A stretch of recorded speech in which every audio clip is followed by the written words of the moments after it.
Okay, welcome everybody. Welcome to this episode of Mind the Gap. We're really delighted to be talking to Jethro Jones, who is a fantastic educator, podcaster, writer, and school leader from the US. He used to live in Alaska, so I'm very excited about that because that feels like Mind the Gap, which is trying to be global. Well, that's about the furthest we've reached so far. So I'm really chuffed about that. Although now, Jethro, that you actually live in Washington State, which is a short hop in your terms, I suppose, but still very exciting. So welcome to the show. Thank you very much for joining us.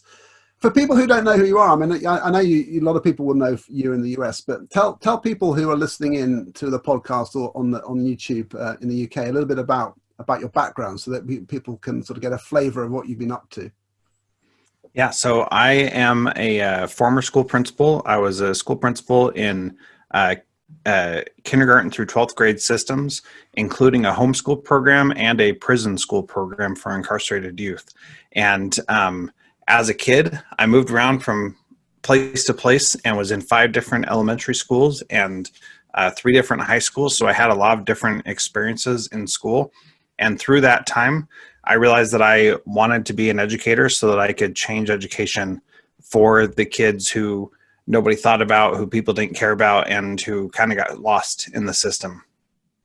And so that's what I do now is I school leaders redesign their schools to make them meet the needs of every kid who's there, not just the ones that school is designed for. Do you know what? I was absolutely loving the fact that you were talking about children who potentially could slip through the net, those children who might be presenting more challenges than other children. And I was reading your new book recently, and I was absolutely blown away by the fact that you've kind of really focused on the student experience and what young people's perceptions are of the school experience. And I loved the line in it that was about children feeling invisible in education, which I've never read before, that kind of perspective from the child. So my first question really is about if we feel like potentially children are a little bit invisible in our system, how do we make them visible in a more meaningful way, which I know you address beautifully in your book, but I would just love to hear it from you. Well, there are a lot of different ways that kids can feel invisible. They can feel invisible because they're not in the majority in a school. They can feel invisible because they are in the majority in the school. And so what we need to do is really get to know our students well enough that every kid knows that we know who they are, that they don't feel invisible. Because, a lot of principals stand outside the school in the morning and welcome kids to school. And if you call kids by their name, that shows that you know who they are. And if you do something else to build a connection with them, that shows that you know who they are. So I want to share 2 quick stories about that. Number 1 was a custodian that I had who knew that there was no way he was ever going to remember everybody's name. And so he didn't even try. And so instead of trying to remember everybody's name and failing and getting it wrong, he intentionally got everybody's name wrong, and he would call every single student Steve. And that was by design. And he'd say, "Hey, Steve, how are you?" And he would quiz them on memorizing their lunch numbers so they could put their lunch number into the thing to get their lunch each day. But he didn't know their names, and he would just call every kid Steve. And what was amazing about that is that he called every kid Steve, but they all felt like he knew who they were, and he would do other things to build connections with them.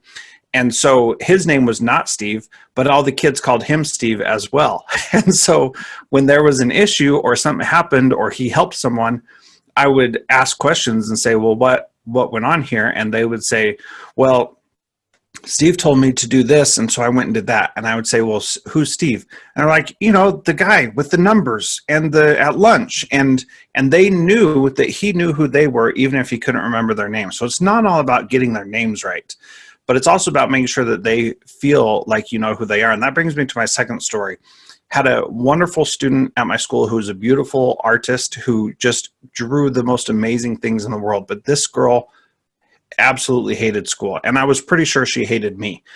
I would try to talk to her. She would never open up to me. She would never say anything to me. And for 2 full years, I could not get anything out of her more than a hi, and then she would scurry off. And I was sure that she hated school and hated everything we were doing, but I still tried my best to design something that would work for her. So we gave her an opportunity to do some animation and learn how to do animation because she was good at drawing. We figured she'd be able to take it to the next level and do animation.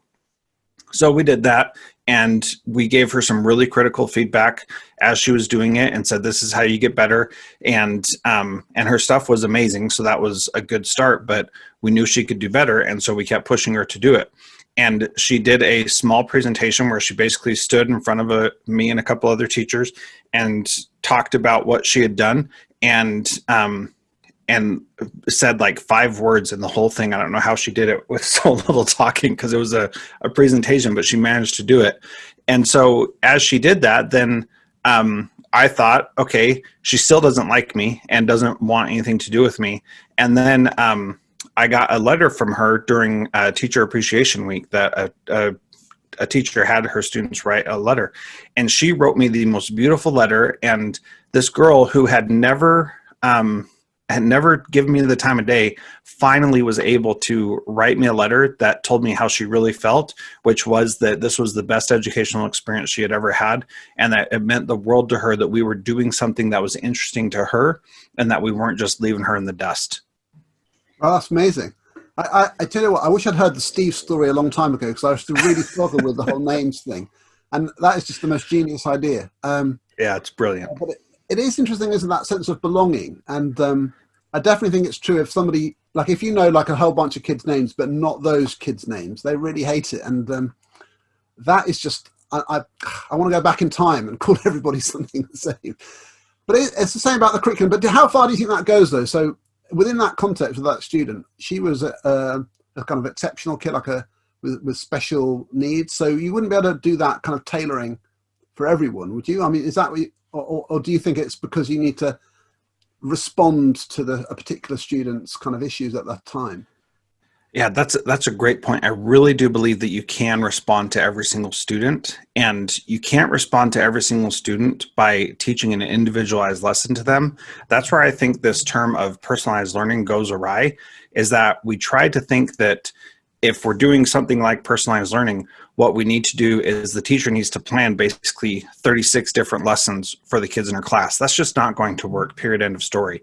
And so what we need to do is give kids more autonomy in their own learning so that they have a voice in what they're doing. So this girl who was doing the animation, she was one little piece of what everybody else in our school was doing, which was everybody was choosing a project that they wanted to work on during a specific period of time, and they could either do it in groups or they could do it in individually.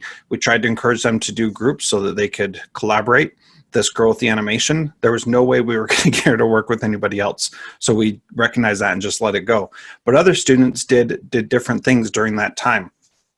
And one group of students, I actually tracked them throughout the year and found that they passed off 32 standards from our list of standards that they could do, many of which were above their grade level, and some things that are like employability skills they learned how to do without any instruction about it because they needed them for that moment.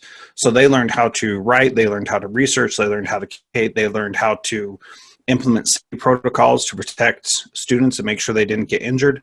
And then they also learned how to hire kids and fire kids because they didn't work out.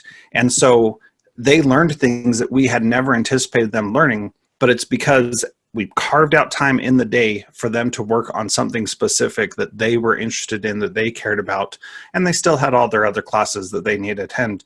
But what we saw across the board was kids who could get engaged in that project that they were working on, their performance in their other classes got better because they wanted to make sure they had time to do that other thing that they were interested in. I'm absolutely fascinated in your book by the idea of sort of tracking the children and developing that sense of empathy. And I love that bit towards the beginning where you're talking about really understanding what the student experience is like and some of the ways in which you do that. And And it was so interesting to think about the kind of initial thought you might have to solve a problem, and then having to, the process that you would go through. I'm articulating this really badly, so I'm going to ask you just to explain that process about finding a problem and then working it through. Is it like prototyping? Yeah. You talk about prototyping. Is that the same? Yeah. Prototyping and iterating. Yeah.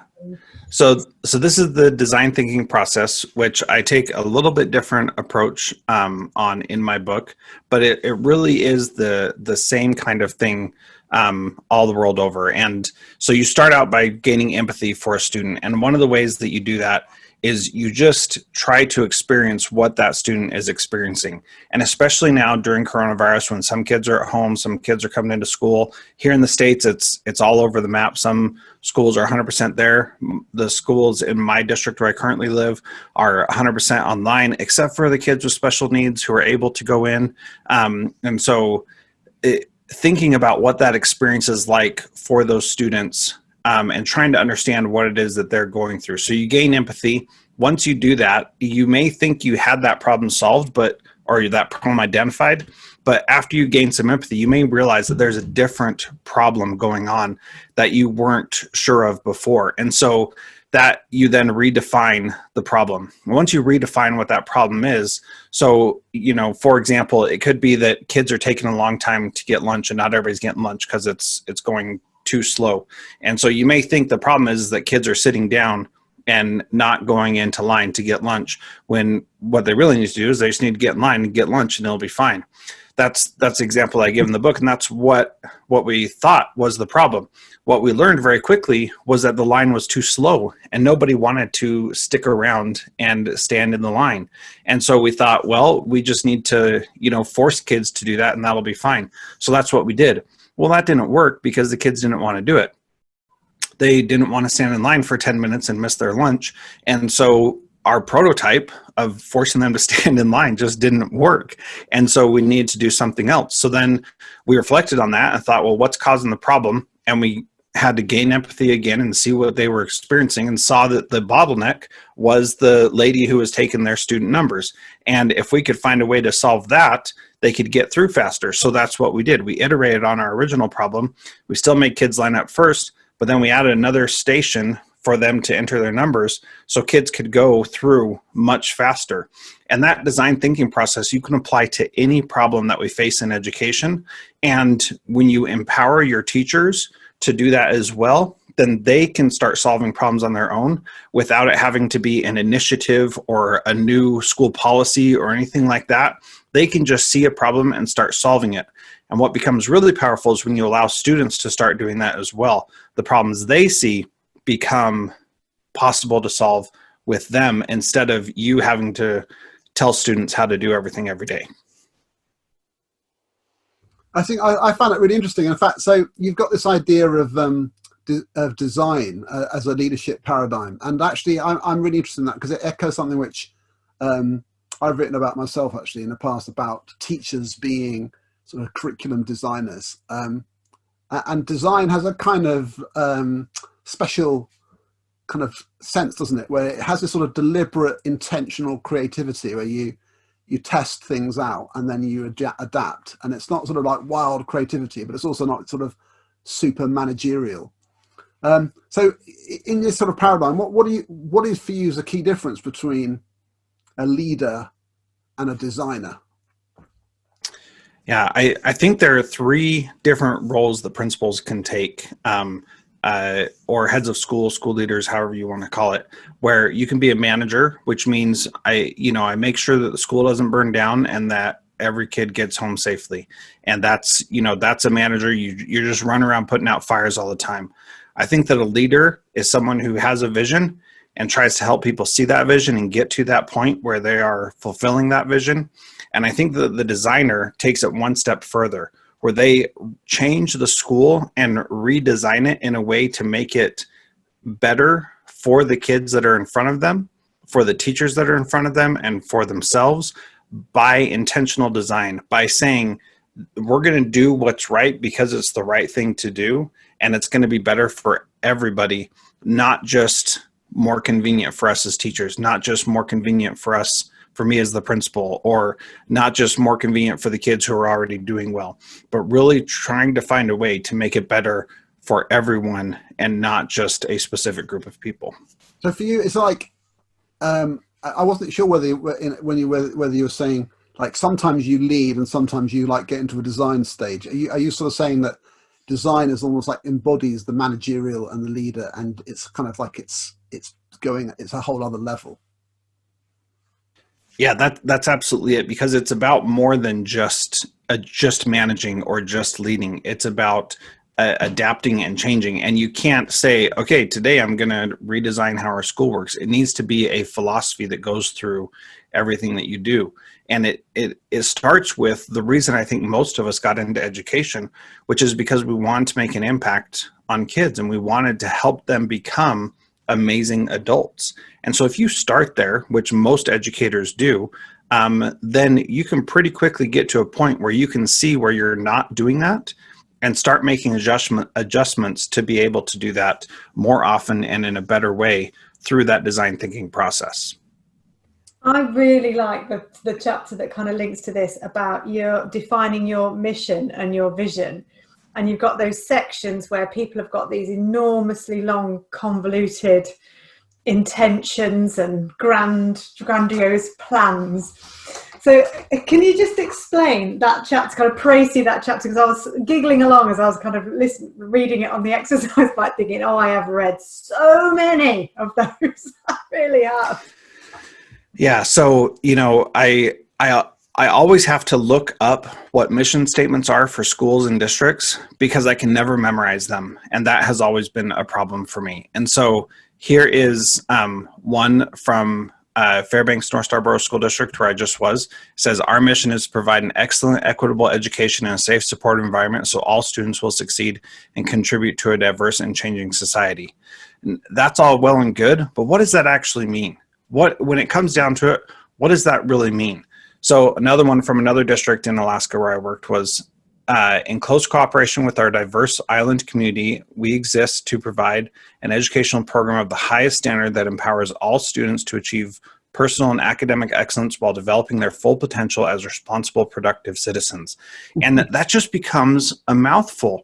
And so how do you decide what you're going to do and make it align with that? So I developed something different for myself. So for my personal vision, whenever I'm in a school, leading a school, working with teachers, is to give learners what they need when they need it. And so that could look different, but it's really easy to make a determination about what you should do. Does someone need it? If yes, then you should give it. Does someone not need it? Nope, they don't. Then you shouldn't give it.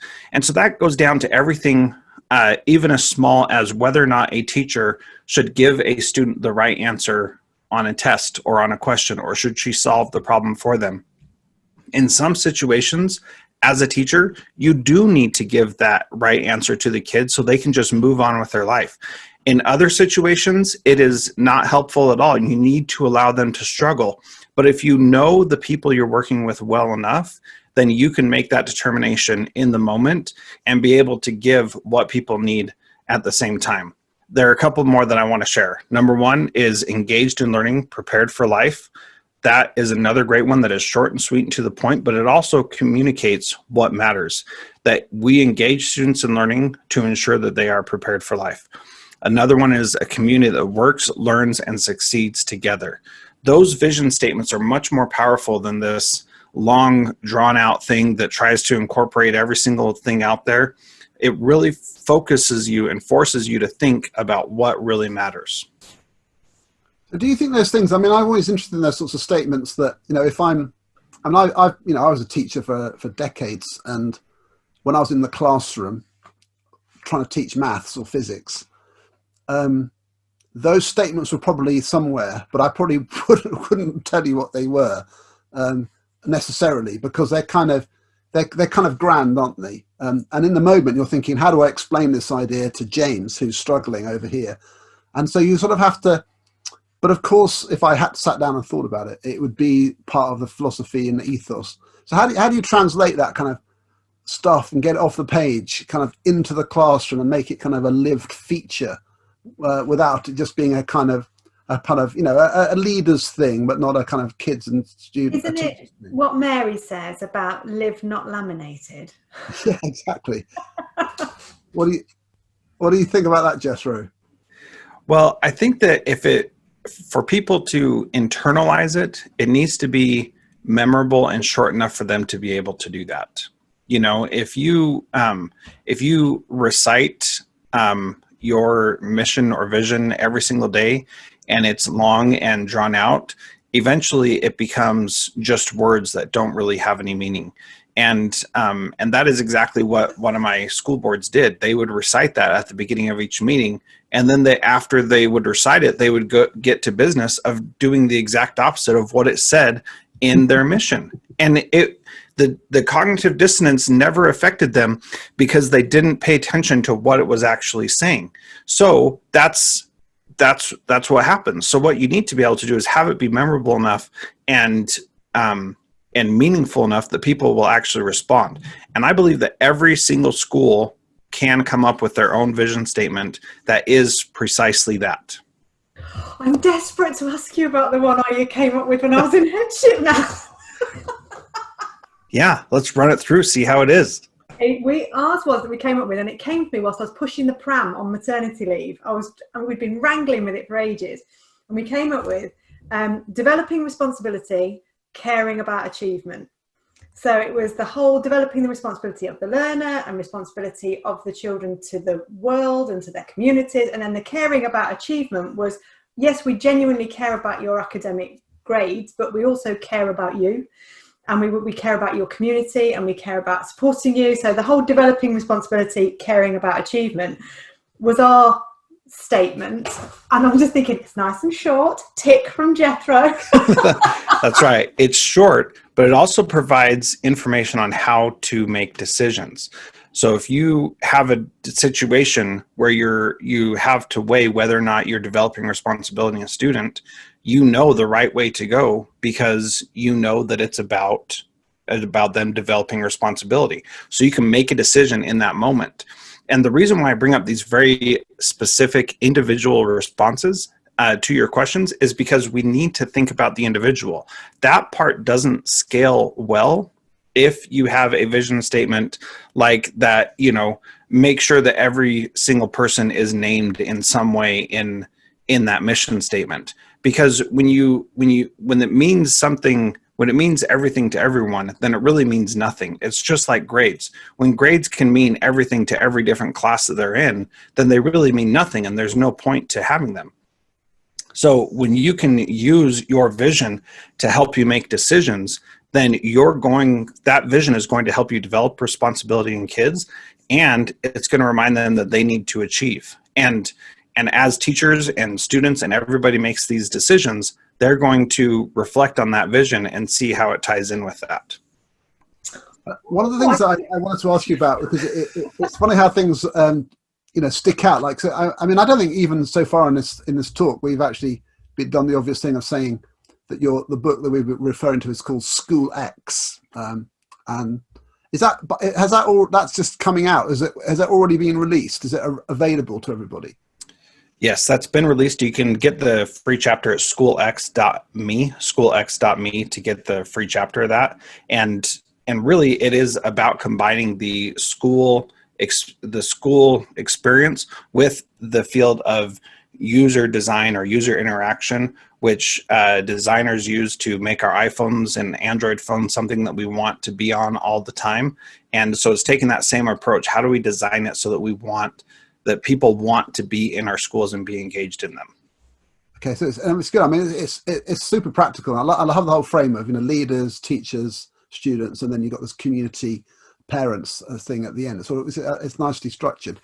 But you tell this sort of story at the beginning about a principal talking about, it's kind of got a geographical aspect, and you're looking at some water and a body of water, and then over there there's a kind of calm water, and you're kind of aiming for that. Now, the reason that struck me was because one of the things that I read about when I was doing an MA in school leadership, a master's degree, which I never finished actually, but I learned a lot, was this idea. It's by a guy called Vail, who talks about permanent white water. And I was thinking, that's interesting. So for me, I've always used that analogy that schools are really, there is no calm. Like, you never get to that bit. It's always a distant dream because you're always in the rapids. It's like it's never ending. And you have to learn to live with permanent change rather than thinking, we'll get through this change and then there'll be the calm bit over there. So, I mean, does that resonate with you? What do you think? And is it a sort of pipe dream to reach the calm waters?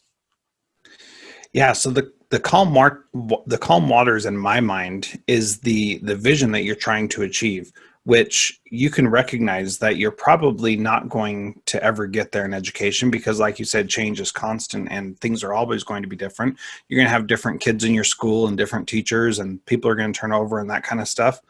So the vision of, what is needed when it's needed, or developing responsibility and caring about achievement. Did I get that right, Emma? Okay, good. All right. So see, that's how good that is, Emma, because I could recite it after just listening to it once. Boom is right. So that vision is that calm water at the end. And if you can have your focus on that vision of where you want to be and what you want to look like, you can recognize that it's still going to be rough water getting there, and it's probably going to be rough water for a long time. But once you achieve your vision, the rough water actually feels more calm because you're doing the right kinds of things. And that's what's so empowering about it, is that you don't have to have everything done perfectly or everything figured out just how it should be. You can recognize that it is a process and that you're continually going through it. And that when a new team member comes on, then you're going to be back at a starting point with them. But that doesn't mean that you're at a starting point with everybody else. When new students come into the building, so I was principal of a middle school, and what was so great about this was the middle school was just 7th and 8th grade. So every year, at least half of our students were brand new. So when people said, well, this is how we do things here, it's like, nobody knows that because half the students have no idea what it looks like. So for us to be afraid of changing something, we're getting at least 50% of our student body is brand new every single year. So to think that it's not going to change because of the people that we have is just crazy. So it was really easy to make change because half the kids had no idea what happened the previous year. And because we're in a military, associated with a military base, we usually had like 60% of our students that were new, if not 70%, because the military kids would change out. And so we had huge turnover, and we use that to our advantage instead of being afraid of what that turnover looked like. Interesting, really interesting. I like the bit you talk about ask one question. Like, ask, what do you want someone to know about your school?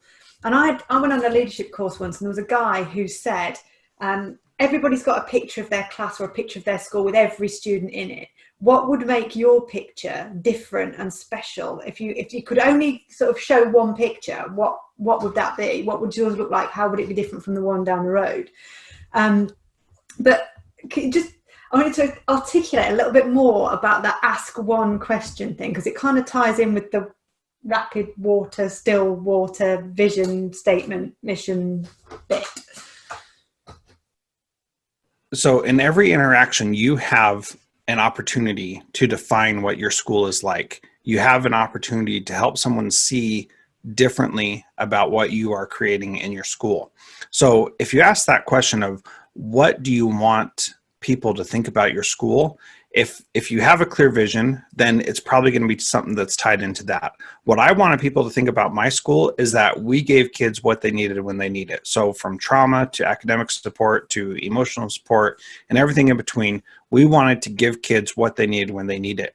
And so we tried hard to make sure that people who interacted with our school saw that we were adapting to meet the needs of our kids and the people who were in the school.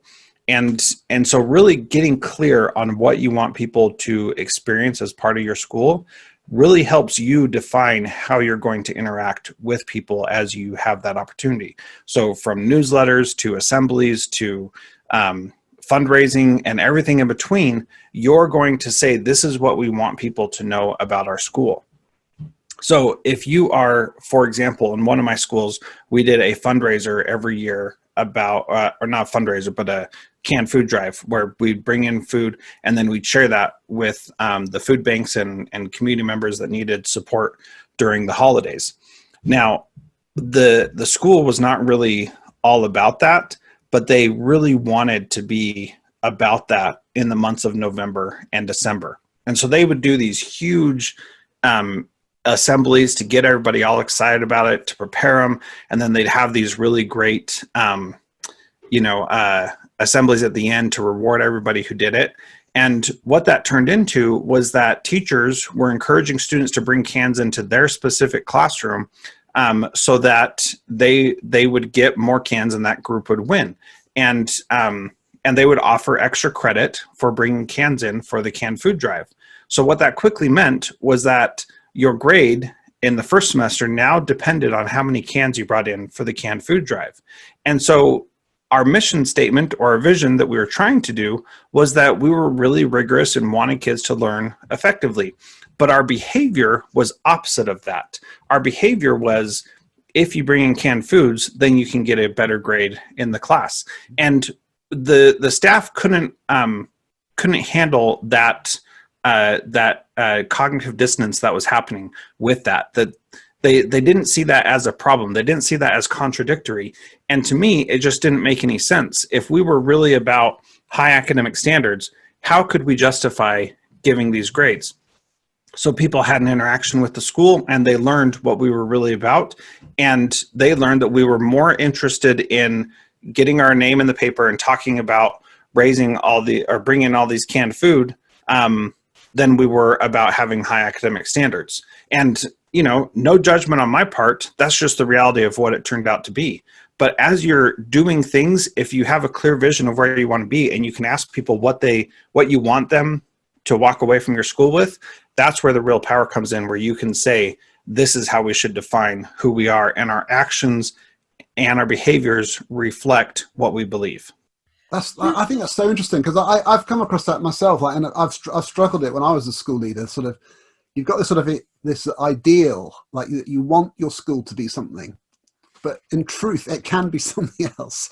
And sometimes those I think they're important, obviously. I mean, the canned food drive thing sounds important. But as you were describing that, I was thinking, what are you going to say about this? Because I was it's true. I mean, giving grades for that just seems weird to me. But it's not unimportant, is it? It is an identifier, especially in a middle school. I mean, when else do you get the chance to do that? It's a great time to do those things.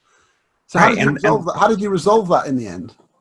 Well, I didn't. I left and went to a different school, not because that school wasn't good, but because I wanted to further my career. But I think you bring up a really good point. It's an important thing for middle school students to think about other people.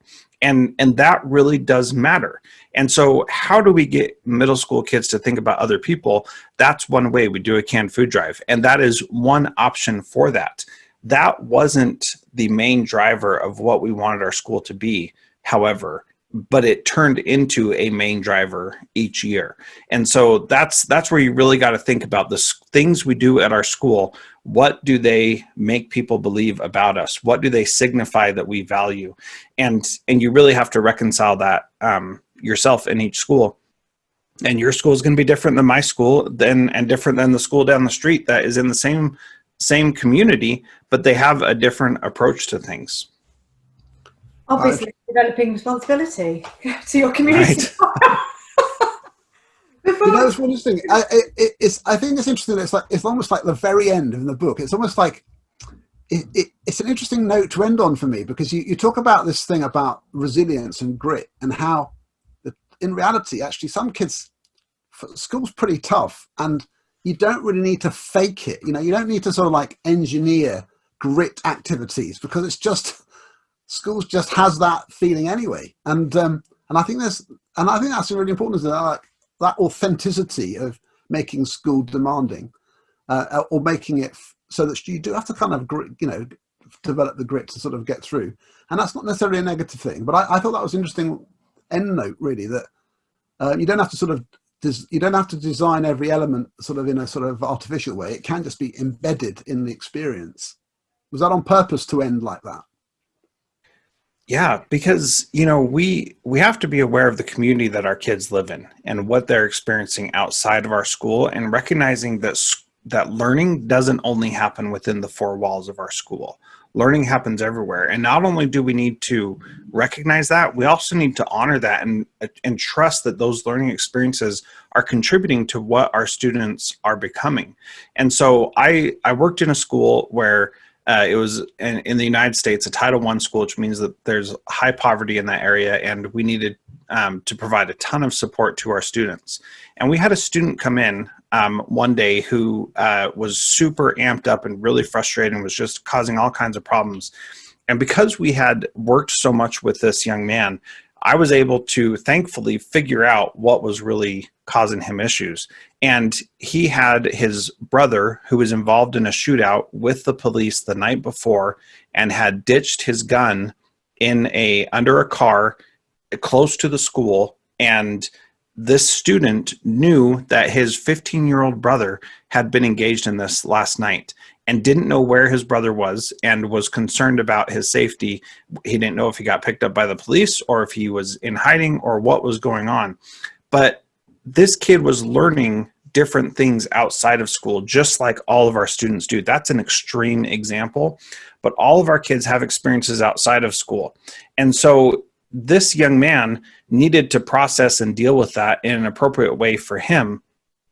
And we needed to give him the time and space to do that. He's not going to come in after that experience and sit down and get to work on, learning about the history of the state 200 years ago. That's just not going to mean anything to him. And so at the same time, he needs to learn how to live his life in a way that he's not going to end up in that same place. And so education is definitely a pathway out of that, where he doesn't have to rely on the gang violence to find meaning in his life. And those are just things where we have to adapt and adjust to the people that are there.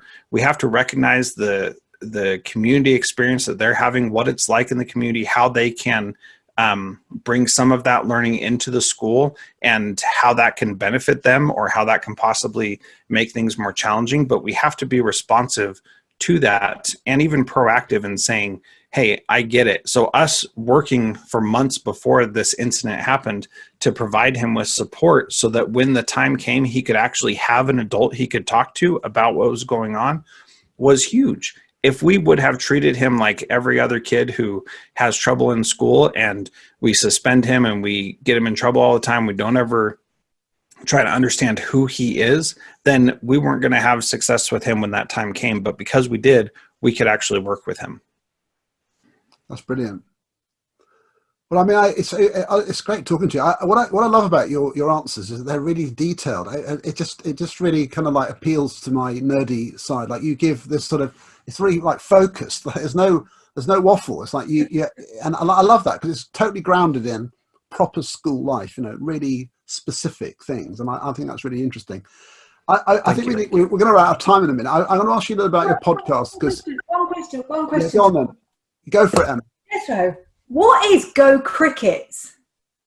I was reading the book and I was like, this is a hashtag I know nothing about and I need to know more about it. Yeah. So Go Crickets is my friend Joe Sanfilippo, who's the superintendent of Fall Creek School District in Wisconsin. And he has done an amazing job of branding his school district.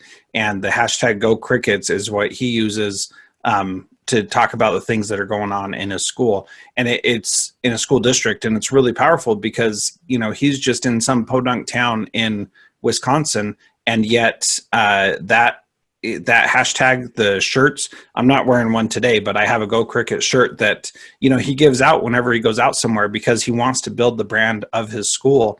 And it's really amazing to see what he's done with that. Oh, I love that.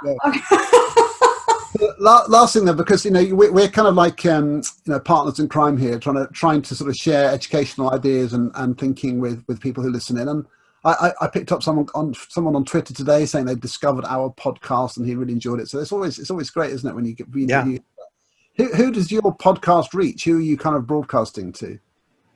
So the podcast is called Transformative Principal, and it is designed to help school leaders learn how to be transformative principals. And so I've got over 350 episodes on there already. Been doing it for 7 years, and it's just amazing. So the reach now, because I've been doing it so long, really is worldwide, and I get downloads from all over the place. And I'm not saying that to brag, but if you just stick with something, then you start to get results. And it's only taken 7 years to finally get into Indonesia. No, I'm just kidding. That was 350 episodes.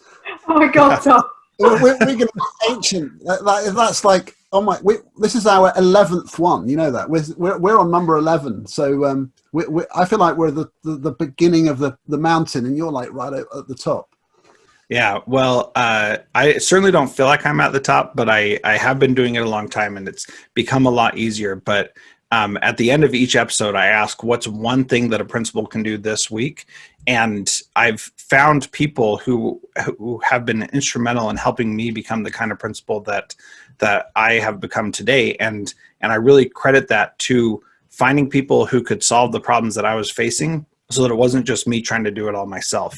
And so over those 350 episodes, I feel like I've been learning in dog years that because I've had the opportunity to talk to so many different people, I've been able to learn so much faster because they have the expertise to know what to do and could help me when I was stuck on different things. So if you're a principal and you're listening and you want to learn how to be a transformative principal, go through those and every week do the thing that they suggest, and you're going to see some amazing results.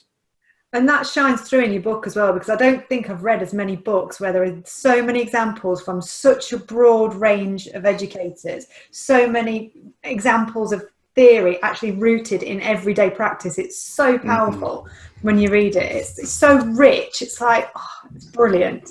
So I got the best compliment a couple of weeks ago from a principal. He said, I just finished reading your book, and it felt like someone had gotten into my mind, and I found myself nodding all throughout the book. And what I really try to do, Emma, because I think it's important, is really make sure that what I'm offering is practical, actionable advice and not just theory.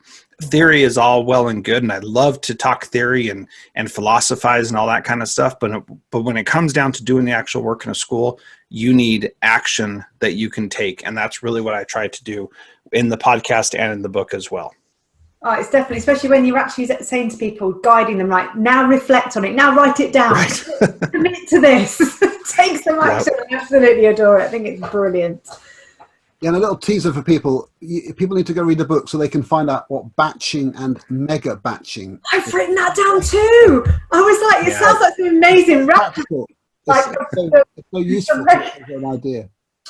Well, look, I'm going to wind up because I feel like we could talk forever now. But thank you so much. We're actually, for people who don't know, we are recording this on the eve of the US presidential election. So it's like we're all like waiting. It's an amazing time. Still smiling at this point, Tom. Still smiling. I know. Thank you so much for giving us your time, Jethro. It's really amazing to talk to you, and I'm looking forward to coming onto your own podcast and doing that, because Emma's already had that privilege. I'm looking forward to doing that. So thank you for joining us. Thanks everyone for listening. This is Mind the Gap, making education work across the globe with me, Tom Sherrington, and with Emma Turner. Thank you and goodbye.